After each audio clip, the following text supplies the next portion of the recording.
Hey, I'm Steve Rosenbaum, and this is Future Forward. And I'm Alexis Cordato, back for New Year 2020. Doesn't that sound grand?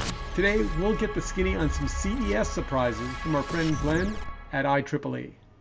Then a look at the Facebook exodus. Will it continue to spread? And a look at home robots that you can buy today. So all of that and more. Let's launch. All right. So 2020, it's our third year, which is already kind of baffling to me. Let's just get right into this CES thing. We did some a couple of weeks ago, but Glenn had some thoughts, some smaller stuff, so we brought him onto the show to say, Glenn, what are we missing about this year's CES? Glenn, you were for many years a CES regular. I was. And just by way of, do you have a particularly good story of one year when it was just so incredibly painful? Well, there's always a lot of pain at CES. Much of it connected with hotels, because even Vegas doesn't have enough hotels for CES. So you often find yourself paying $350 or $400 a night for a really marginal room that you would expect to pay $50 a night for if it weren't CES. So, but that's just goes with the territory. It's pretty much a middle class problem too. All right. So there's a lot going on this year, but we're not. I thought maybe we'd start by not doing the big stuff, but we pulled up this article that we thought was really incisive and well written and thoughtful about the kind of the edges of CES. And so maybe we'll just start with that article and kind of go through some of the potential discoveries that can come out if you look at the corners of CES. Kind of where should we begin? Well, first, I think we should begin by giving a salute to Tekla Perry, who's been a longtime Spectrum editor, and she has done dozens of CESs. She goes every year. She's been doing it for at least probably 25 years. So that is a special kind of heroism right there. So I think we should start with a hat tip to Tekla Perry. All right. And by the way, she wrote the article you're referring to. So let's start right at the top. Scrunchy batteries. Why is that a thing? I got to be honest with you. I'm not even really sure, because there's a kind of battery that's very popular already in consumer electronics called lithium polymer batteries. And the whole reason why you'd use a lithium polymer battery rather than a lithium ion battery is that they don't have to be like square boxes. They are somewhat soft and you can mold them. So that's frequently why some consumer electronics devices, portables, don't have replaceable batteries now. It's because they've got these weird shaped things that you can't really conveniently access. So see, I always thought they just wanted to sell you a new device every 18 months. Well, they want to do that too. It's sort of a happy confluence for manufacturers. But I have to confess, I was a bit puzzled by this scrunchable lithium-ion battery. I don't know what the advantage is over lithium polymer, except perhaps you can get slightly higher energy density, or you get some advantages of lithium that lithium-ion has over lithium polymer. But it seems to be largely the same thing, is that you can get unusual shapes and you can still get the power and energy you need to run a device. All right. I was baffled. So let's move on to haptic displays. That I kind of got, and I hadn't thought much about that. Yeah, I mean, again, it's a funny little thing. The idea is that you have this thing you can put over your smartphone screen and it becomes tactile, so you can feel letters. I mean, obviously for the visually impaired, people who've lost their eyesight through, for whatever reason, your smartphone display now becomes a sort of for example, it could display Braille, or for someone who can't read Braille, you can feel shapes or letters or things. So maybe I don't think it's the next hula hoop, but could be interesting. But maybe I should explain why this stuff I find interesting, which is there's a temptation the first couple of times you go to CES to go and see the big sharp monitors and the internet connected refrigerators and all the big stuff. Yeah. And then if you go off onto into the edges of the show, there are these kooky little mom and pop, tiny little. They bet the farm. They're going to go and make it big, and they want to get discovered. They Yeah. want to get this, and most of it is just batshit crazy, but some of it, Yeah. if so I looked at that and I thought to myself, is that something that Apple, first of all, is it defensible? Secondly, is it, would I like my whole phone screen to be haptic? And if I would, there's with all these big companies, in order for it to be a big idea, there's a make versus buy versus, borrow debate. Sure. Yeah. Yeah. So that was, I guess, my thought there was, maybe there is a great big haptic screen, but the answer is maybe not. Yeah. All right. I don't know. But the Link People Compass, on the other hand, that is exactly a problem I have. Yeah. So this is pretty fascinating because I think most of us have had this situation where you're with a group and you're all hiking, or maybe you're shopping in a giant mall, or you're all tailgating at a football game or something, and people go off and to start doing their thing. And we have cell phones, so cell phones you can call, hey, where are you, or something. But there are a lot of times when cell phones don't work that well because it's hard, as you point out, like, where are you? Well, I'm near the exit. Well, there could be 4 exits, or it can become really difficult. So this thing is kind of fascinating. It's like a little dongle kind of thing that has a GPS receiver, and I assume also radio. So you're with a group of up to 12 people, you're sort of broadcasting your position. So everyone using this thing can know where everyone else is in a group of up to 12. So you can see that this would be really useful for small to medium-sized groups in a lot of scenarios, but it's not cheap at $100. It's kind of amazing for when you think about it, for what it does. It's communicating with satellites, multiple satellites, constantly, using radio and logic to keep track of people, so it's kind of cool. But the question is, for $100 per unit, this is going to be this is obviously for people who have means for, and have a need, camping or other kinds of recreation where this would be useful. All right, let me ask the question. Is it supposed to work better than like your existing phone technology? Like, Find My Friends is a thing on my phone, and this is but that probably the advantage of this, I think, is that it goes up to 12 people. So the whole point is that you're right. If it's just 2 people, I don't think this makes much sense unless you've already bought it and happen to have it. But I think that the what they're trying to do is, again, it's like 6, 8 people, 7, something like that. So before we run out of time on CES, Glenn, if you could get in the transporter and land in Vegas, would there be, like, is there something that your spidey sense tells you this is going to be the year of? Well, there's a couple of things. One thing is AR, augmented reality, which is coming on really strong, and it has been for, I want to say, a year or 2 now, but it's really starting to ramp up.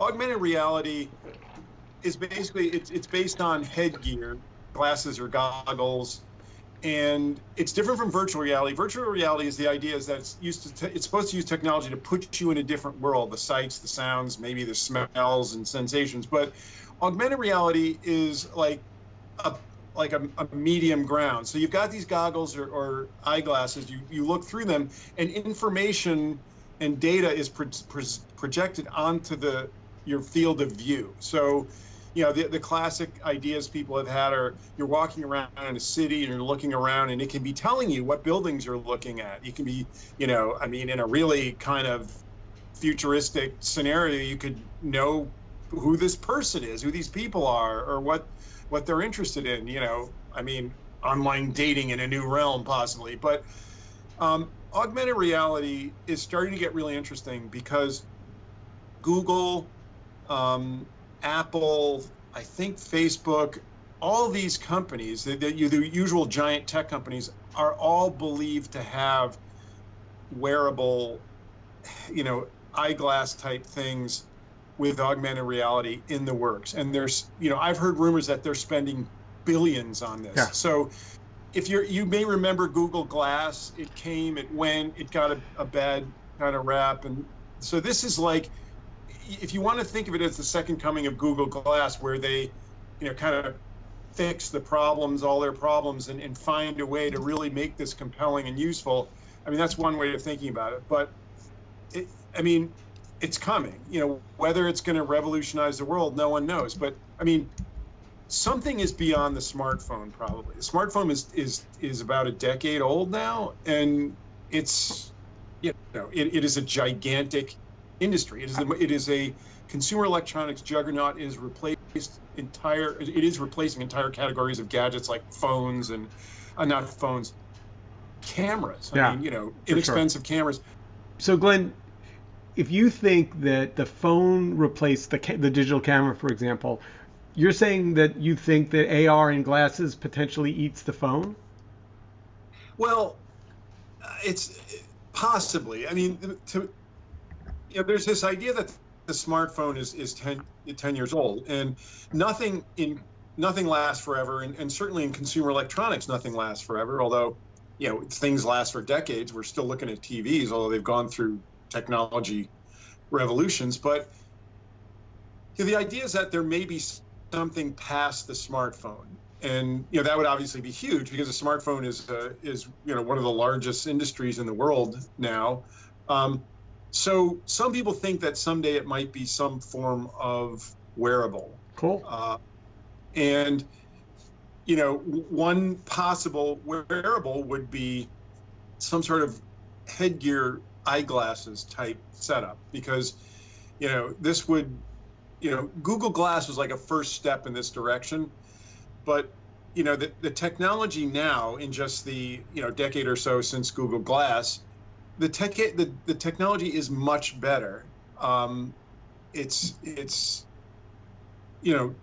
much more powerful. You could do things with augmented reality that in a more compact and rapid way that were not possible even a few years ago. So it's possible that these things that we'll see, and we'll see some augmented reality at CES, probably a fair amount of it. These could be, early prototypes of things that may, be supplant and eventually replace smartphones at some point. All right, so we will check in next week and see if AR actually was the thing that exploded at CES. I'm guessing you could well be right. So Glenn, thank you. We will see you again in a couple weeks. Bye-bye. Okay, see you, Steve. Bye, Alexa.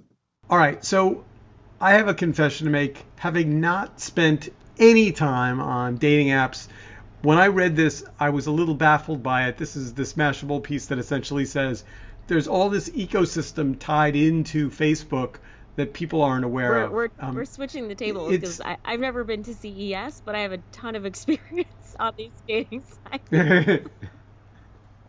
All right, so let's just, without getting into personal information that you don't want to share, like, does unraveling dating apps become a problem? Could you, when you by the way, have you shut off Facebook, or you just stopped using it? Yes, I'm about to actually hit the delete button. I had to go through a whole series of steps to kind of ready myself, like download and archive things, let people know, update my address books, like sync birthdays to calendars. There's like a whole step-by-step process that you can take. But this article is interesting because it does probably present one of the biggest value drivers for why people keep Facebook, which is if you are single and you're trying to meet others, the notion that dating apps rely heavily on the Facebook algorithm to recommend matches to you is something that you can't deny is valuable. I will admit, so I met my current boyfriend, partner, Matt, on Hinge, and it was through Facebook's social graph that we found out that we had, a connection in common. Like that's how we were both sort of like paired with each other. So So for you, the decision to get off of Facebook is A, you're not in the market, so you don't need it. But it also, like, I'll tell you what I would miss. I would miss the birthday feature. For me, it is there's something very charming about a once a year check-in with friends to say, hey, how you doing? So I when you really do like download that. your Facebook information, you can actually sync the birthdays you download to your calendar, like your Google Calendar. Yeah, I think that would be a mess for me, actually. All right, so this article essentially says most of the dating apps use Facebook. So like it's not, and there's one or two that I guess don't rely on it so heavily, or give you a plan B if you don't want to give them a Yeah, the Facebook league login. does. But And so the league will say you can delete your Facebook account, but then you have to pay a premium to actually then log in and use the site. I know nothing The about the league league. it's very elitist. It basically screens for people who sort of meet a certain academic profile, like you went to certain schools. You can't just join instantaneously. You sort of have to be reviewed. I'm not sure how much of that is turnkey anymore, but it was one of those exclusive dating sites a few years ago. I don't even know what to say to that. It takes me my head in so many places. I'm thinking about all the people I don't want to meet via those credentials. But so you know, do you think that there's a meeting that they have at Facebook where they talk about all of the things that, like, do they internally say what are the things that make us, safe from Exodus? And is there really a Facebook exodus going on? I'm not sure. I mean, there were groups like Deleting Facebook that originated over a decade ago. Like I remember when they started letting high school students on Facebook, my peers who were college students were like, "Oh no, this thing has jumped the shark. I'm getting rid of it." Every single major change Facebook has rolled out has probably resulted in some type of mini exodus. I'm not sure if that's the case because for every person who stops using Facebook.com or the Facebook app, I'm sure there are just as many who are signing up for WhatsApp when they travel abroad or starting to increase their usage of Instagram and they don't realize that they're actually using Facebook. A group that I'm involved with, there was a push to not connect via Facebook, and I went and Googled, you know, free community app, different, and I spent probably an hour looking for even a halfway decent Facebook competitor for groups, and No, couldn't it's find it's anything. going to be really tough. I mean, I think there are a few trends that we're going to see. It's not going to happen overnight, but this desire to have more private, niche, local, decentralized, non-scalable things will start to be part of what consumers crave in terms of their digital experiences. But with that comes a whole series of challenges. Like one, the fact that not everyone's on it.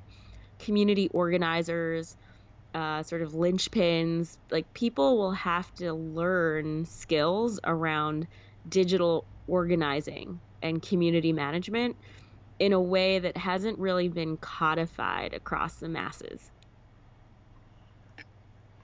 Yeah, I've also been, the film The Great Hack continues to show up in conversations around people that I think are smart Mm-hmm. a lot. It's, you know, it, and it's although the irony is oftentimes the conversations about the screening of The Great Hack are Right. on Facebook. Yeah, I don't know if Facebook from a corporate strategy standpoint is worried about the departure. I think they still continue to think about how they can be more sticky and what people are doing. Like if you look at the rise of say TikTok, right? Like it's people who are turning to the web to express themselves. Or you think about the appeal of ephemeral content and Snapchat and sort of newer Instagram features.